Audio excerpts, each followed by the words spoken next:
La cellulite, c'est quoi et surtout, comment faire pour s'en débarrasser? Et je vous dirai à la fin de la vidéo les 2 conseils les plus importants à retenir. Bonjour tout le monde, bienvenue sur Charles.co, votre chaîne santé. Aujourd'hui, je vais vous parler de la cellulite. Comme vous savez, sur Charles.co, on parle de plein de sujets de santé différents. D'ailleurs, si vous n'êtes toujours pas abonné, c'est le moment de le faire. Charles.co, ce n'est pas seulement une chaîne YouTube, c'est aussi un site de téléconsultation sur lequel on peut consulter pour des problèmes spécifiques, par exemple des problèmes d'obésité au sens médical, pour vérifier si on relève d'un traitement médicamenteux de l'obésité, par exemple. En gros, si vous avez telle ou telle difficulté, vous allez sur le site, vous choisissez le type de problème pour lequel vous souhaitez consulter, vous remplissez un questionnaire médical, et ensuite vous avez un médecin qui va vous conseiller, vous prescrire des examens s'il le faut, vous donner des traitements s'il le faut, etc. Bref, retenez l'idée que quand on a des problèmes de santé, qu'on essaye de soi-même de s'en sortir ou d'appliquer des conseils comme ceux que je vais vous donner aujourd'hui pour la cellulite ou d'autres conseils que je mets dans les vidéos, si on s'en sort pas tout seul, on demande de l'aide, on consulte un médecin en ville ou on téléconsulte si c'est plus facile pour vous. Et aujourd'hui, je vais vous parler de la cellulite. Avant de vous dire les solutions les plus intéressantes qui existent et de vous dire les 2 conseils que je pense les plus importants à retenir quand on parle de cellulite, d'abord comprendre ce que c'est. La cellulite, c'est un amas de graisse qui est sous la peau, entre la peau et le muscle. Alors, ça touche surtout, d'ailleurs, si vous l'avez remarqué, les cuisses, les fesses, les hanches. On n'a pas de cellulite au niveau des avant-bras, par exemple. On n'a pas de cellulite au niveau du ventre, même en cas d'obésité. Il n'y a pas de cellulite au niveau de l'estomac, par exemple. Il semble que ces cellules adipeuses, c'est-à-dire la graisse dans les zones où il y a la cellulite, soient plus riches en récepteurs, qu'on appelle récepteurs alpha, peu importe. En fait, ce sont des récepteurs qui vont stocker de la graisse, un peu comme si c'était la dernière option en cas de besoin de sources d'énergie. Je vous ai parlé dans des vidéos dans l'obésité sur le fait que quand on fait du jeûne, par exemple, ou quand on diminue notre apport en glucides, en sucre, il y a un moment où le corps va aller chercher de la graisse, la transformer en corps cétonique. Cette graisse-là, classée dans le bas du corps, c'est-à-dire au niveau des cuisses, des fesses, semble être celle qui est un peu le stockage ultime. En tout cas, c'est de la graisse qui est située entre la peau et les muscles. Donc ça donne ça. Vous avez ici, en orange, la peau. Ici, la masse musculaire, par exemple les muscles des fesses. Et ce que vous voyez en jaune ici, ça c'est la graisse qu'il y a sous la peau. Mais ce n'est pas présent de cette façon-là. En fait, il y a plein de tissus qu'on appelle collagène qui sont comme des, allez, on va dire comme un filet qui retient la graisse. Je vous le dessine. Donc vous voyez, ce que j'ai dessiné en noir, c'est plein de petits filets, comme un filet de pêche qui va retenir la graisse qu'il y a sous la peau. Dans quel cas on va avoir la cellulite? Soit les cellules graisseuses qui est en jaune que vous voyez normalement entre les filets, quand ces cellules graisseuses vont se remplir d'eau, s'engorger d'eau, ce qu'on appelle la rétention d'eau. À ce moment-là, elles vont gonfler et elles vont sortir un peu des filets. Ou quand elles vont se remplir de graisse, ça c'est surtout en cas d'obésité. Et ça peut être aussi lié au fait que ces tissus-là, le tissu noir, s'abîment.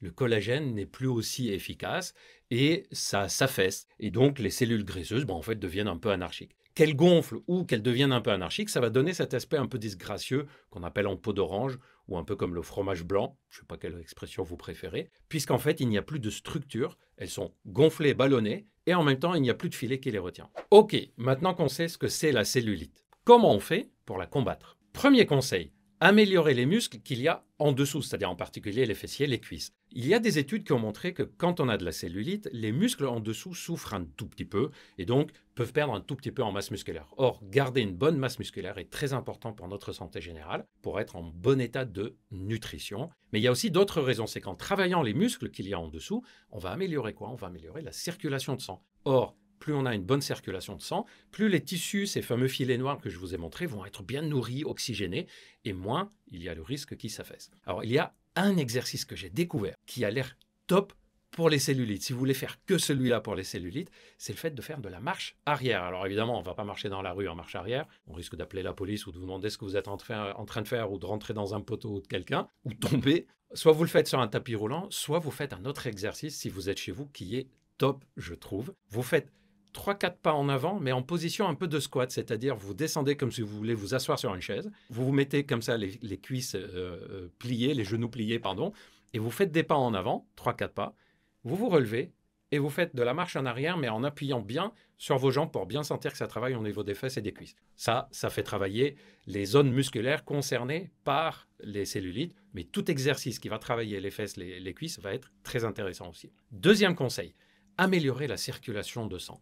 Vous l'avez compris maintenant, plus le sang circule correctement dans cette zone-là, plus il va apporter des cellules nourricières au tissu collagène, plus il va améliorer l'état de l'inflammation de cette région et plus il va pouvoir éliminer. Alors, améliorer la circulation de sang, c'est faire du sport, mais pas que la musculation des muscles des fesses et des cuisses, c'est aussi le sport d'endurance, faire de la marche, faire de l'activité physique, ne pas être sédentaire. Évidemment, on arrête le tabac et tout ce qui abîme la circulation de sang. On fait attention à notre alimentation si on mange en quantité élevée du sucre. Allez voir les vidéos que je vous ai déjà faites sur ce qui se passe dans notre corps quand on arrête le tabac. Et vous verrez qu'il y a des conséquences, y compris sur l'histoire des cellulites.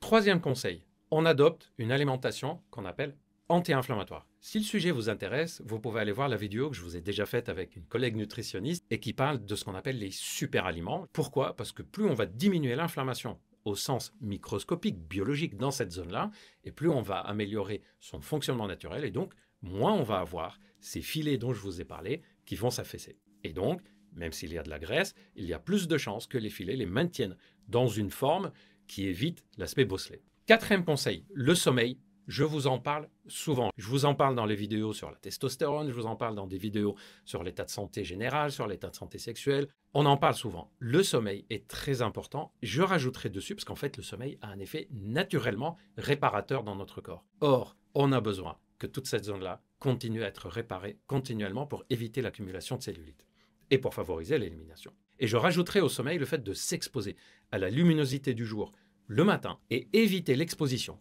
à la lumière bleue, les écrans, smartphones, tablettes, etc., tard le soir. Pourquoi? Parce que ça peut détruire notre mélatonine. Or, il y a des études récentes qui montrent que plus on a de la mélatonine, plus on a un effet qui lutte contre l'inflammation dans notre corps. Numéro 5.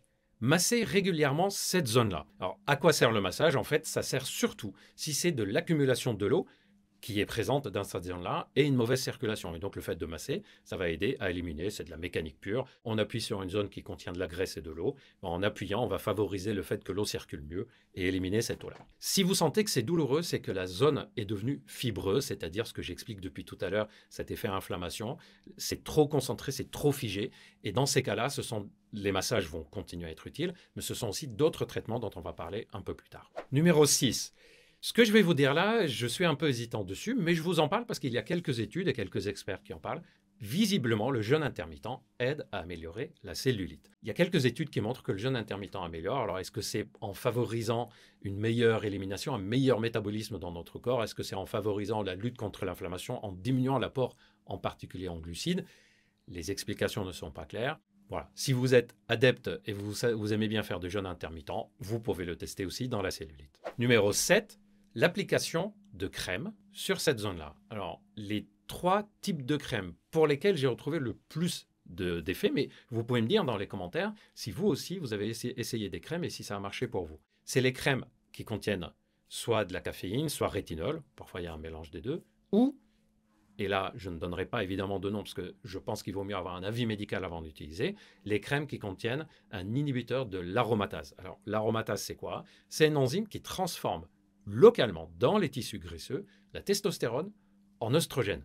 Or, il semble que l'excès d'oestrogène dans cette zone-là joue un rôle dans la cellulite. C'est pour ça qu'on en retrouve plus chez les femmes que chez les hommes. Mais ces sujets-là, il vaut mieux en parler avec un médecin avant d'utiliser des crèmes qui agissent là-dessus. En dermologie et palpé roulé, ce sont des techniques qui vont être appliquées sur vous. Le principe, c'est quoi? C'est de rouler et d'aspirer pour provoquer une meilleure circulation de cette zone-là. Ça va améliorer la circulation de sang et en même temps, le but, c'est de lisser la zone et donc que l'aspect un peu bosselé soit beaucoup moins gênant esthétiquement. La cryolipolyse, c'est une technique qui va refroidir les cellules graisseuses. L'idée, c'est en répétant ça, de tuer ces cellules-là et donc de faire de sorte qu'elles ne soient plus fonctionnelles, qu'elles ne gonflent plus et qu'elles ne nous embêtent plus. La technique de radiofréquence. Alors, la radiofréquence, c'est une technique qui consiste à aller chauffer les tissus avec l'idée de régénérer le collagène. En fait, le collagène, c'est quoi? C'est le fameux filet dont je vous ai parlé au début qui retient bien la graisse. Donc, vous voyez, il y a des techniques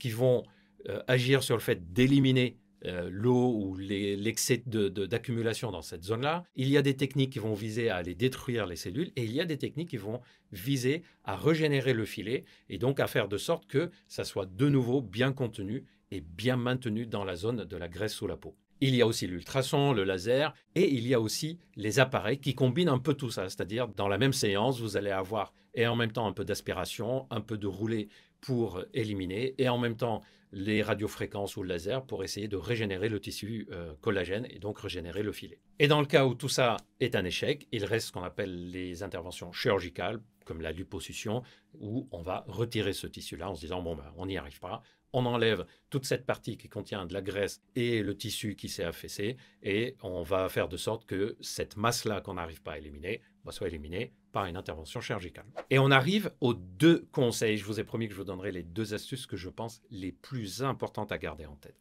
Premier conseil, ne choisissez pas une des méthodes, appliquez le tout en même temps. Parce qu'il y a souvent dans les cellulites un mélange de toutes les causes. Un peu d'accumulation d'eau, un peu d'affaissement du collagène, un peu de cellules graisseuses qui sont gonflées. Un mélange de tout. Donc si on choisit juste d'agir sur la circulation du sang, ou juste d'agir sur le muscle, ou juste d'agir sur le fait de régénérer, lutter contre l'inflammation, malheureusement on se prive d'une efficacité. Donc premier conseil, les astuces que je vous ai données sur la façon de faire du sport, comment travailler ces muscles-là, il faut les faire en même temps pour être sûr d'agir sur le tout en même temps. Et le deuxième conseil, il faut de la patience. On n'élimine pas la cellulite comme ça en 1 ou 2 semaines. En général, en mettant en pratique toutes ces astuces, les résultats commencent à apparaître 2, 3, 4 mois plus tard. Parfois, chez certaines personnes, il faut 1 an. Et il y a des experts qui recommandent de faire une photo 1 fois par mois pour pouvoir comparer l'évolution, mais de ne pas donc comparer tous les 2 à 3 jours, puisque c'est très progressif. Voilà, j'espère que cette vidéo vous a plu, que vous avez appris des choses. Dites-moi dans les commentaires si vous connaissiez tout ça, si vous avez déjà eu des traitements pour la cellulite, lesquels ont fonctionné pour vous. C'est toujours intéressant de comparer. Moi, je vais vous préparer plein d'autres vidéos sur plein d'autres sujets. Prenez bien soin de vous et à très vite.